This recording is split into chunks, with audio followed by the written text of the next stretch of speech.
I think we might still be let's talk a little bit about not what I've got up there. Let's deal with multiplicity of polynomials real quick and how that impacts zeros. I'm going to start off with, let me actually do this. You're going to hear me use a word called half plane. Okay?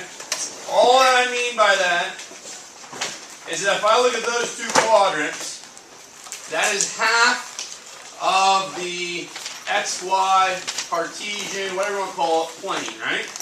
Okay. And then if I look at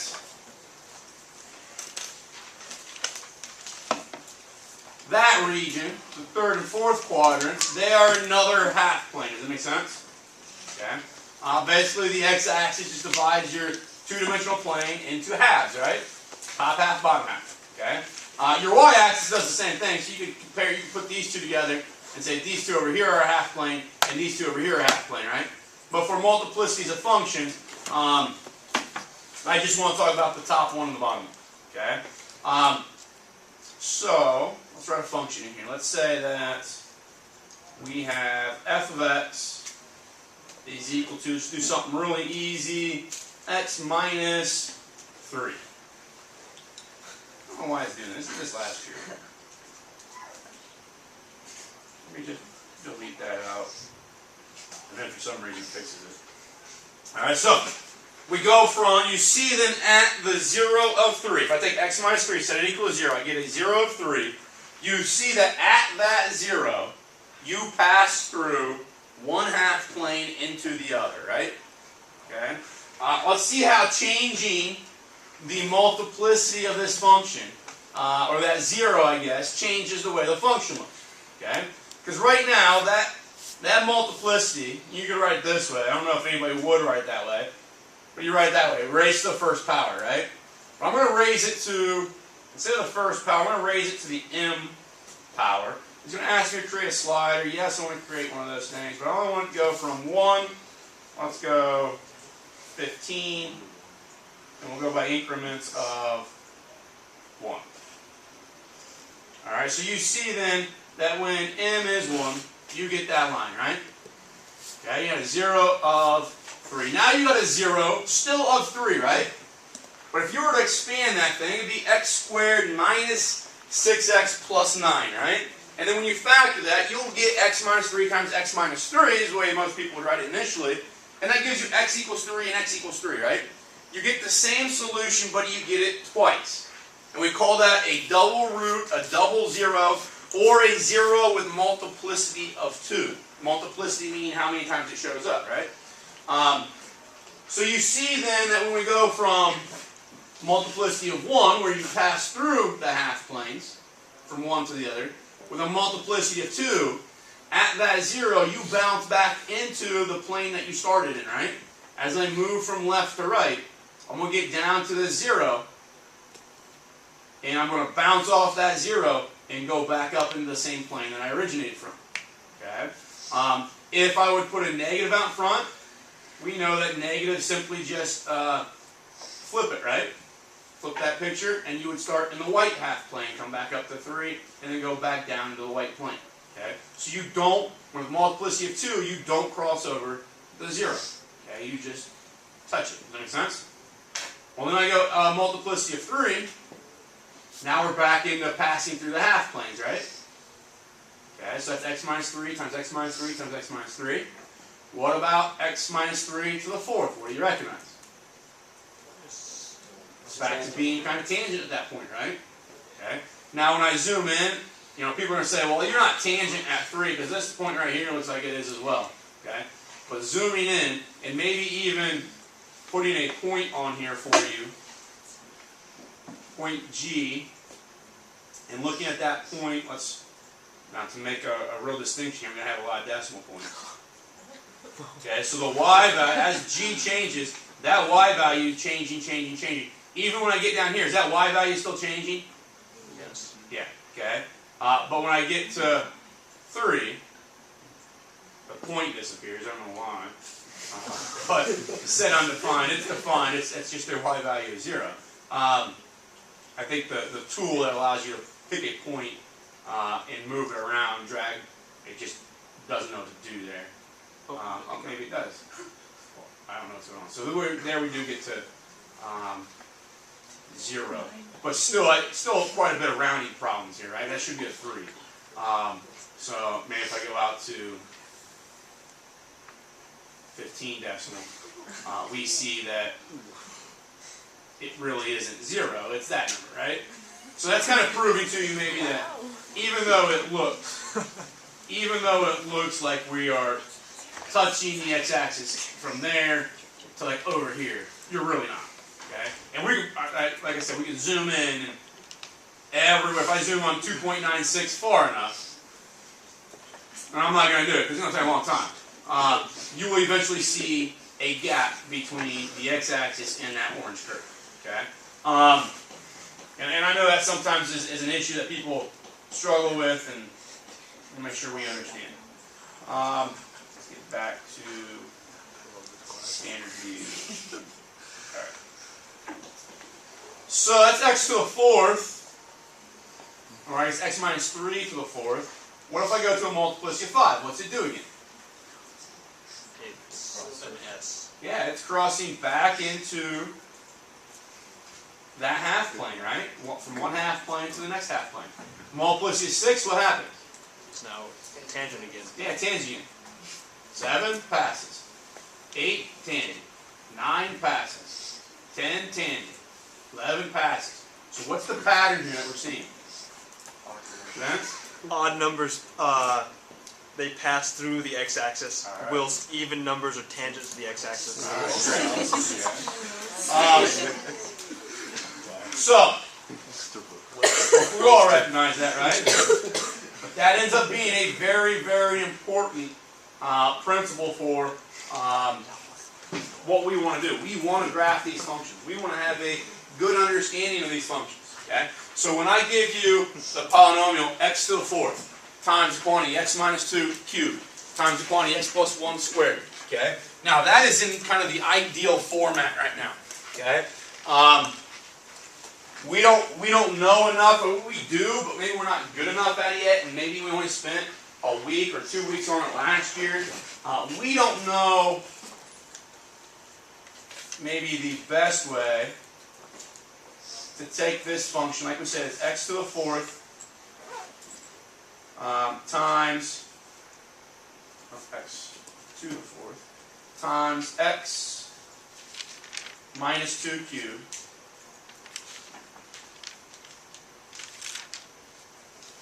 and then x plus 1 squared. Okay? We're going to see if we can get that graph here in a moment. But I don't even want to look at the graph right now. That is the best format for us to deal with graphing a function. Okay? However, a lot of times they're going to give you the format as this. Let's see here. Delete that one. And they're going to give it to you like that. Okay? And ask you, can you take that function and can you find the zeros? Can you find the y-intercept? Can you find maximums? Can you graph this thing?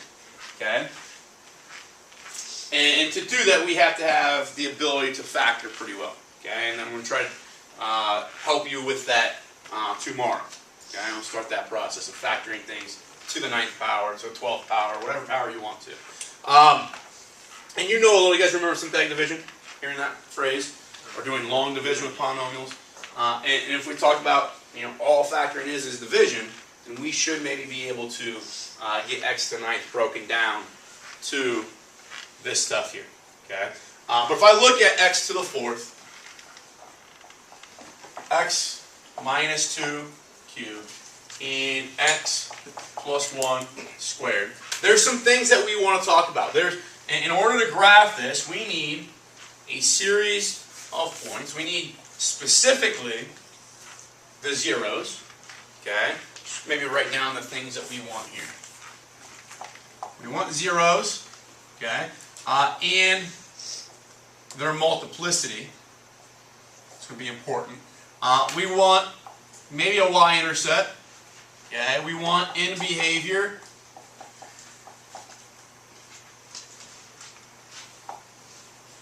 Max and minimums.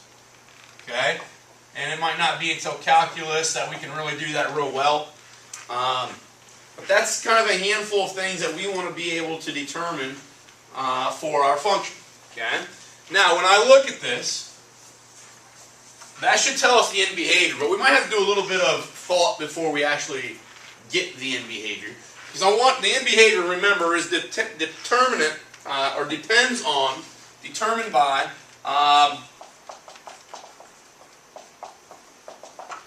that first term, right? Okay, in expanded form, the a sub n x to the n. So we got to kind of figure that out. Well, if I look at this, that's x to the fourth, right? If you were to expand that, when you do first times first times first, ultimately, with expanding that binomial cubed, okay, what would be the leading exponent of x minus 2 cubed? X cubed, right? Does that kind of make sense to everyone? Okay. Now, because it's going to look like this, x minus 2, and then x minus 2, right? So you would FOIL those two, get x squared, minus 4x plus 4, and then you multiply that by x minus 2. But it's not FOILing anymore, right? Because we don't have just 2 times 2 things, we have 3 times 2, but it's still multiplication, still distributing. So I'm going to multiply that x times everything over here, and I'm going to multiply this negative 2 by everything over here, right? And I'm going to get a lot of different things. But the one thing that I'm really interested in is that x squared times that x, the largest exponent I'm going to get inside that product of 3 terms times 2 terms, or a trinomial times a binomial, is x to the third. Does that make sense? So x minus 2 cubed is going to provide me x cubed. Okay? What's x plus 1 squared? What's the largest power that's going to be presented there? X squared, right? So I've got x to the fourth, okay, times then, I'll have x cubed plus some stuff, right? Don't really care what that extra stuff is. And then here I'm going to have x squared plus some stuff, okay? But now I've got a monomial times maybe a 4-term, at least maybe possibly a 4-term expression. And here, probably a trinomial, right? Okay? And I could multiply all that out, distribute all that, and that's how they're getting to this. But in regards to end behavior, all I really care about is that times that, and that's going to give me x to the 7th, right? Plus a bunch of garbage. And then this one's going to give me x squared plus a bunch of garbage, right? But when I do first times first in this, what's it give me? X to the 9th, okay? So when I'm trying to find end behavior, when it's already factored for me, okay, it's simply kind of interpreting that this is going to provide me x cubed, this is going to provide me x squared, this is going to provide me x to the 4th, and when I multiply like bases together, you add the exponents, right? So x to the 9th. So I got my end behavior, x to the 9th. Okay? The end behavior for x to the 9th looks just like x to the what?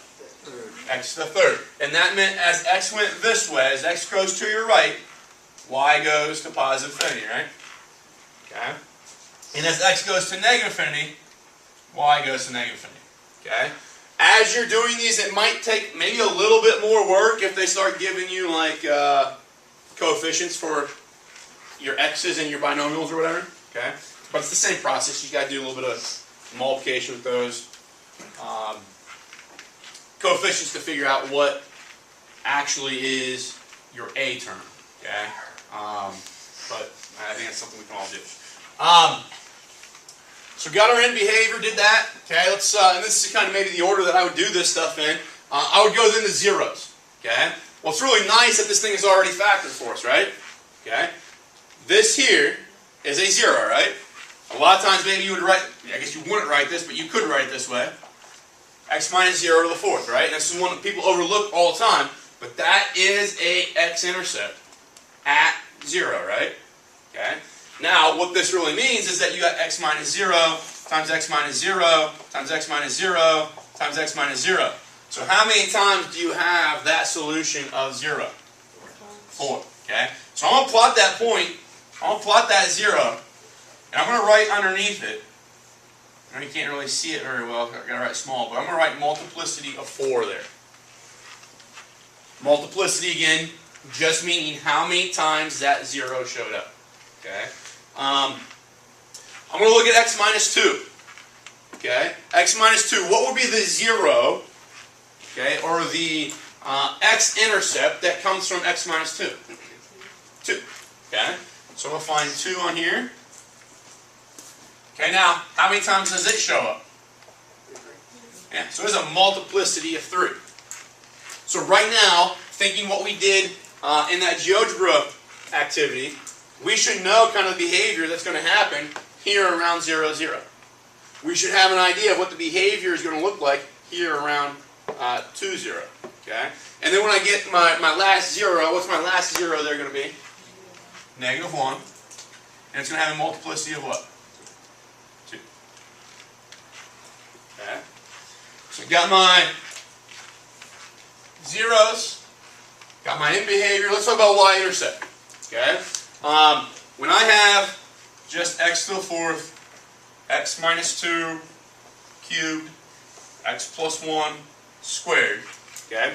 In general, to find the y-intercept, that's when x is what? 0. So I'm going to find p of 0. So it gives me 0 to the 4th, 0 minus 2 cubed, 0 plus 1 squared, right? Well, what's that going to give me? 0. Okay? P of 0 is equal to 0. That in general is going to get you your y-intercept every single time that it's in factored form, right?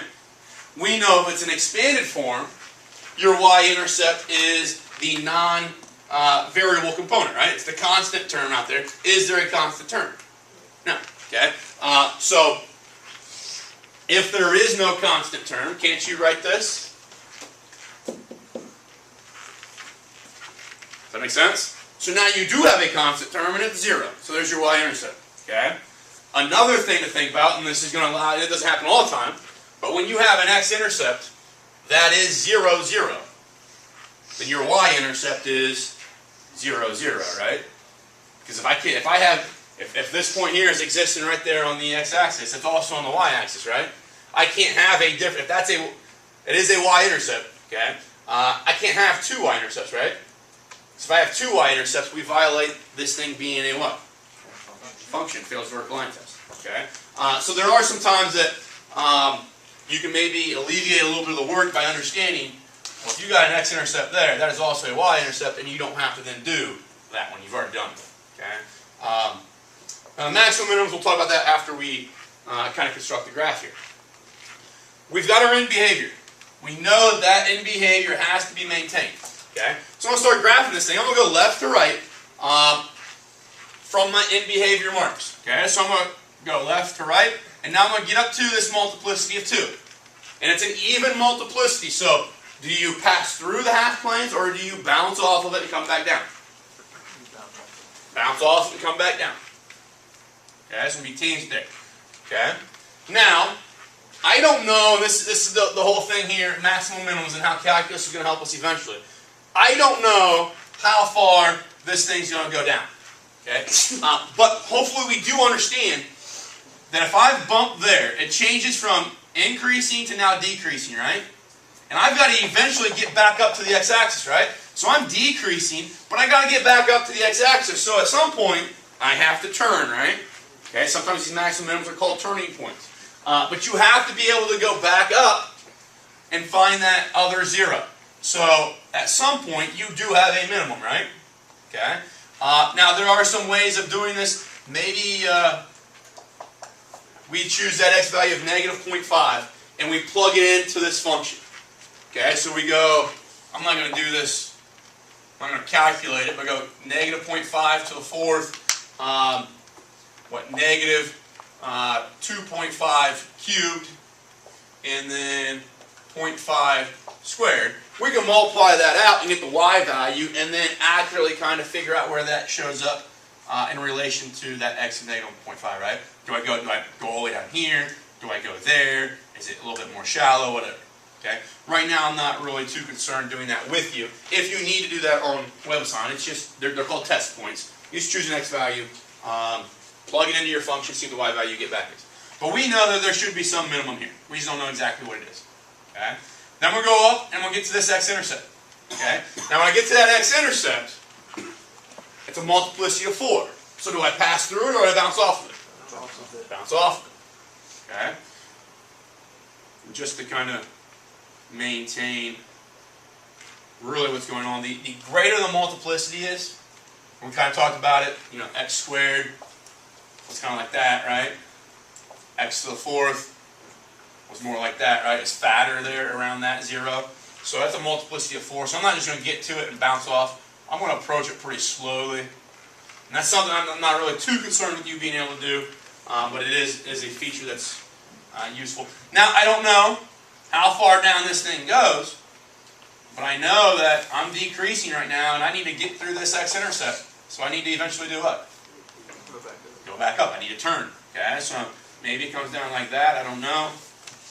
Okay, I'm going to come back through that x-intercept and do that. Okay. Now, when you have an odd multiplicity, again, at that 0, it's going to look kind of, I think it looks, if I tilt my head to the side, it looks like an S, right? Okay, called an inverted S. And the larger that multiplicity, if it's 1, it goes straight through it, right? If it was a multiplicity of 1, it would just shoot right through it. Okay? But it's multiplicity of 3, so it's going to kind of approach it and then slow down in the y values, and then the y values are going to take off real fast after I get beyond that 0. If it was a 5, it would be more like that. Does that make sense? Okay. Again, some features that aren't 100% necessary right at this moment, but they are some features that we learn as we go through. So that's P of x. Okay. We should probably maybe clean it up a little bit. Okay, I know this is a 9th degree polynomial, so I had my y values here kind of fading off that way, right? But when I have x out here to be -10, -10 to the 9th power is a pretty large negative number, right? So it probably shouldn't fade off that way. It should probably be a little bit more steep. Again, not a big deal, but to maintain a little bit of accuracy here. That's our graph.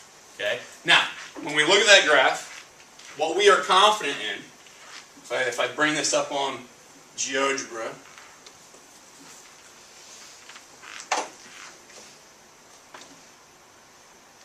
view algebra, view graph.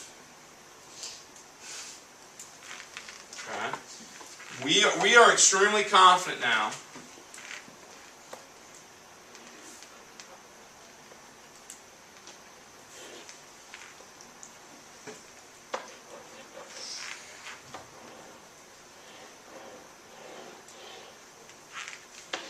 in everything that is blue. Okay? The things that are still red, this minimum there, and that minimum there, are the things that we're not comfortable with. We don't know where those y values are, how far down they go on the y-axis. And those are the things that we would have to figure out choosing x and y values, okay, as test points. Now, let's kind of see the benefit of calculus. What calculus does is it provides what we call a derivative, okay? And basically all a derivative is a slope of this curve at any point that we choose, okay? So let me choose that point right there. And the derivative is actually, it becomes a function that tells me the slope of what we call the tangent line at that point. So it'll give me the slope of that black line. Does that make sense, everybody? Okay. And as I move that point, the slope changes, right? So the slope on, you start moving this point, you start to see that slope is changing, right? Okay. But what I want you guys to recognize, and that slope is always different, so that formula will allow us to kind of choose an x value and plug that x value into the function, evaluate, and it gives you the slope. Okay? But I want you guys to recognize what happens to that line when I go to that point right there. Okay, that black line, let's actually make it a different color. Right now you see that orange line, that blue line, has a slope that is that a positive or negative slope? Negative. Negative. Over here, is that positive or negative? Positive. Positive. So somewhere there had to be kind of an interchange there, right? Here's a positive slope, over here is a negative slope. So in between somewhere had to have a slope of 0. Where did that slope of 0 come from? At what point? A maximum, right? Come down here, slope is negative. Over here, slope is positive, right? Right there. Can't. Gotta zoom in a little bit more. Eventually, that slope is going to be. I had it. Eventually, what? 0. 0. And that happens at a minimum, right? Come up here. Positive, positive, positive. Slope is now 0. And that happened where? At 0. At 0, but it's a maximum, right? Okay. If I take that line, and you guys remember doing the average rate of change stuff, right? Mm-hmm.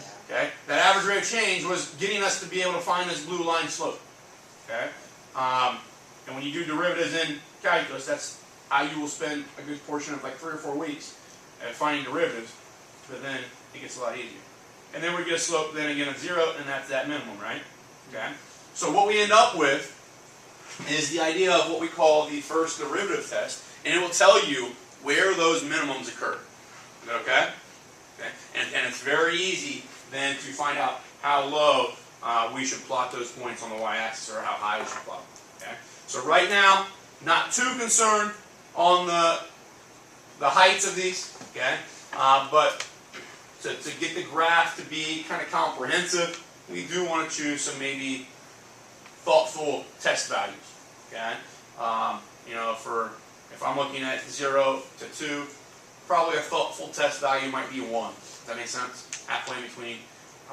It's not going to give me, if I plug in 1 for my function, it's going to give me a y value back of like negative 3.9 or something like that. Not the minimum, but for us right now, you know, we never really know what x value to choose, so it's not a terrible one. Does that make sense, everybody? Okay. Obviously, the more tests you do, 15 test values, your graph's going to be better than the person that did no test values, right? Okay. So keep those things in mind as we go through. Is everybody okay with multiplicity then? Okay. Think about what the multiplicities add up to. Okay. That first one, as we go from left to right, that first 0 had a multiplicity of 2, right? The next one had a multiplicity of 4, correct? So there's 6 total. And then the 0 of 2 had a multiplicity of 3, correct? So that's 9 total, right? How does that 9 number of zeros with their multiplicity kind of calculated in there, how does that relate to that function right there? The x to the 9th minus 4x to the 8th. What does the number of roots, or the number of zeros, how does that relate to the algebraic way of seeing that function? You had 9 zeros, right? It's only 3 x-intercepts, only 3 places where we see touching the x-axis, but because of their multiplicity, there's 9 of them. Doesn't match up to that. Okay? So, what that number tells you is several things. It tells you the end behavior, but it also tells you how many zeros you're going to have, possible zeros you're going to have. Okay? Does that make sense? Okay? Now think about how that works. That means essentially I'm going to have 9 factors. Anything x to the 9th, you're going to have 9 factors. Okay? Think about this. If I were to rewrite this, is that x times x times x times x times x minus 2 times x minus 2 times x minus 2 times x plus 1 times x plus 1? And that would be 9 factors that multiply together to give me this. If I have 9 factors then, from what we talked about on Friday, if you have a factor, then that is equivalent to saying that you have a 0 somewhere, right? Okay? So 9 factors means I'm going to have 9 zeros. Okay? And that's something that's going to be pretty beneficial as we move through this chapter. Alright. We already know what maximums and minimums are. This is just kind of rehashing that. It says A, comma, FA is the highest point on the graph of F within some viewing rectangle. Okay? Some little short, I call that a neighborhood. This little yellow box here. If that point right there, if that y value is the largest in respect to the things inside that yellow box, then that point is called a maximum, right? The one down at the bottom would be called a minimum. When f says b, comma, f of b is the lowest point on the graph of f within a viewing rectangle, then f of b is the minimum value. Okay? Something to kind of think about, the maximum value and the minimum value, those are y values. Okay? The maximum point or minimum point, those are a collection of ordered pairs, right? Okay? If we, what I really like about GeoGebra, guys, and your calculator does this, but it's a much more difficult process than that of GeoGebra.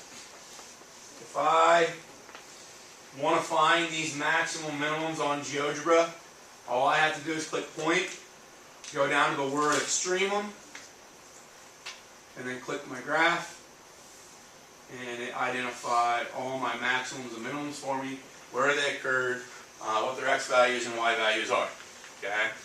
On your calculator, you have to distinguish, I'm going to find a maximum here, and I go through that left and right bound idea and let the calculator then find the maximum value in between those two things.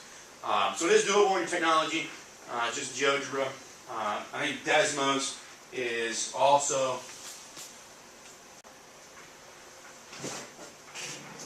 like a x to the 4th times x plus 1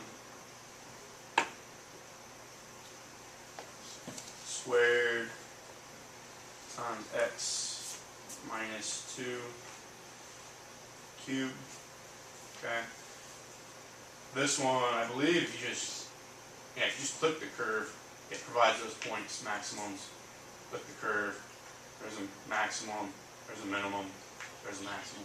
Okay. So that's maybe use your technology on your homework. So maybe get through that a little bit quicker. Might be useful too.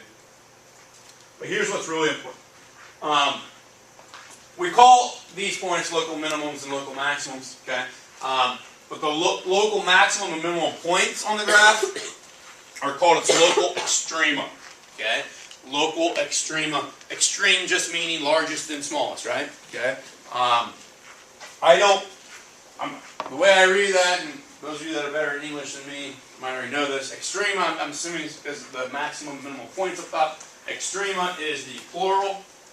Extremum is maybe the singular version of extrema. I'm not sure which one's which. But you're going to see that terminology be used every once in a while. Okay? They're just saying, what are your maximums and minimums? Okay?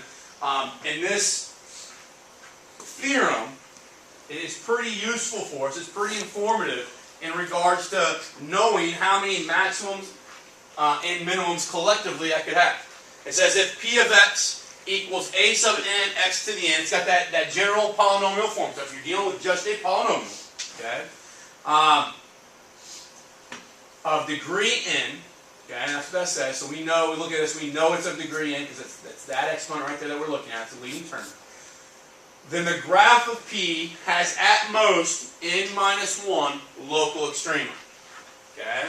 So the instant that I look at a polynomial, I know, and you should too, you should know its end behavior. Okay? Depending on the format, you should know instantly its y-intercept. Okay? Depending on its format. So let's talk about how when we're dealing with the local extremums, how many we're going to have. Okay, the theorem said you're going to have at most n minus 1 maximums and minimums, right? Okay, so let's say that I start with x to the 6 as my polynomial. I don't care what is after that. Now, what's after it is going to provide me my different zeros, right? Okay, so let's just say that my different zeros, let's say I have 6 different zeros, okay? So I have no multiplicity of zeros, okay? 1,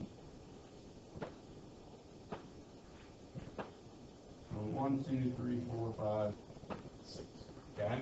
Let's say we got those zeros. Now the multiplicity will, like for an even function, for an odd function, because of how tangency has to occur because of how we have to pass through half planes on odd multiplicities, will kind of distinguish the different possibilities that I could have with a function like this, okay, x to the 6th power, and how many turning points I'm going to have. For instance, if I have like x minus 1 to the 5th times x, okay, that's going to minimize how many turning points you could have, because you have only 2 x-intercepts there, and one of them is, or both of them, I guess, are passing through, right? Okay. So it minimizes. I think probably there you're probably going to have maybe one minimum or one maximum. Okay. Maybe we'll take a minute and look at that. But the maybe most I don't want to say general, but most big standard or whatever polynomial is maybe one that doesn't have any multiplicity at all. Okay. So we have 6 separate zeros. We should know x to the 6 is going to have n behavior that kind of looks like that, right? So what I want to do here is show you how the nth degree, that 6 for us, is going to dictate how many turning points you have.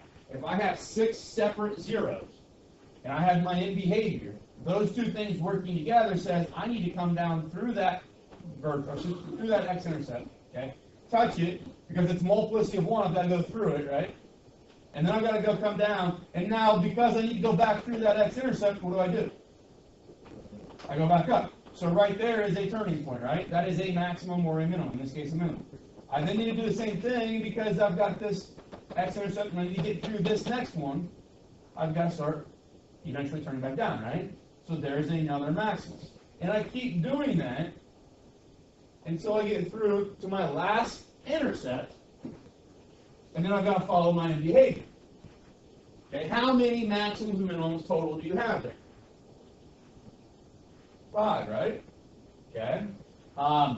Which n minus 1, where n is 6, gives me those 5, right? That's the most I could have. I could have less, okay? I could have less, but that's the most I could have. But now, understanding that, and maybe recognizing, well, I can't have 6, because if I had 6 turning points, that means this graph, as it's going off this direction, would have to eventually do that, right?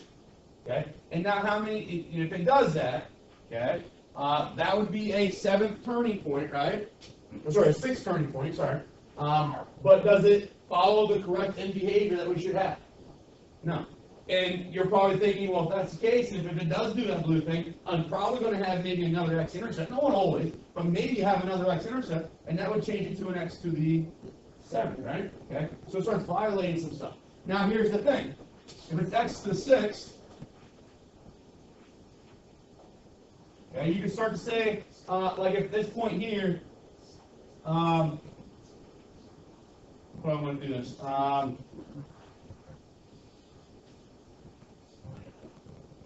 Let's say I've just got those 4 intercepts, okay, for x to the 6th, okay? We know that that needs to end up here, right? So it kind of tells me that one of those better be what kind of root?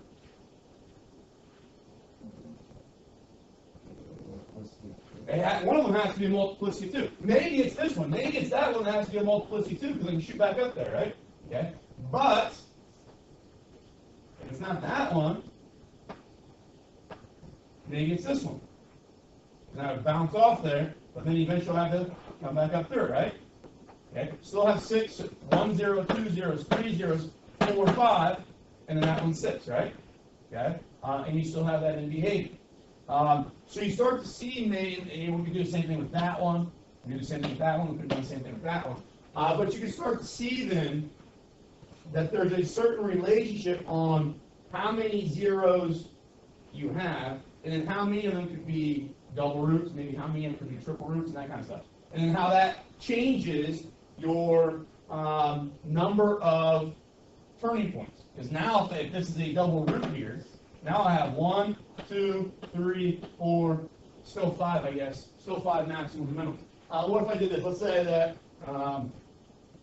we had like x minus 2 cubed, x plus 1, let's go to the first, and then x minus 4 squared. Somebody, has that been this whole period that person's been sneezing?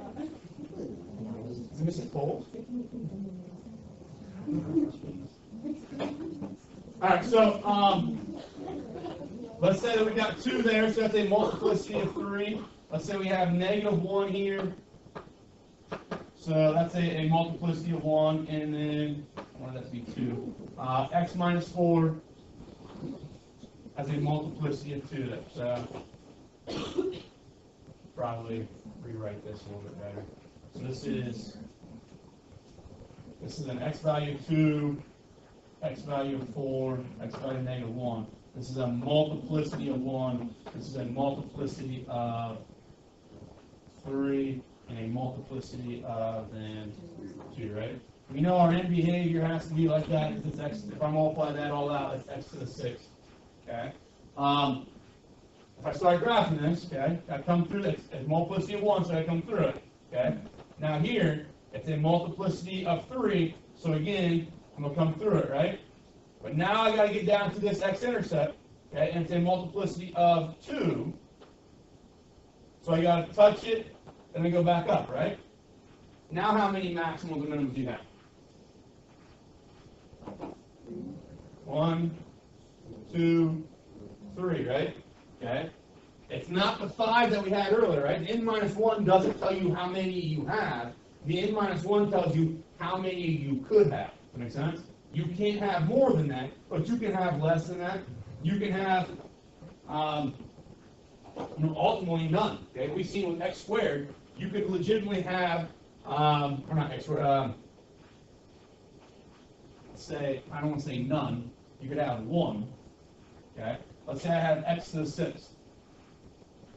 X to the 6th, let's just write this, x minus 2 to the 6th power. There's 2. It's going to have a multiplicity of what? 6. So it's going to be an even function, it might look something like that, right? How many turning points do you have? How many minimums do you have? 1. Okay? So you could have 1. Okay? You could have 2, you could have 3, 4, 5. Okay? But you're not going to have 6 or more, right? At most, you can have 5. And there are some other properties that we can kind of get into, we might in the next couple days, that says if you have, a multiplicity of, a power of 6, how many double roots? If I have 1 double root, then how many maximum minimums could that provide? And stuff like that. Okay. So there's a little bit more investigation we can do with this, but I think that's going to give you kind of a foundation to be able to do that, work through that homework. I have posted a 3.2 assignment 2. Yeah, I want you to work on that as we continue through this stuff this week. I've also posted a 3.3. Obviously, we haven't gotten to any of that yet. But after tomorrow, you should be able to start that 3.3 and get most of that done as well. Okay. Those are posted, not due till the end of the week, so at least look at them though.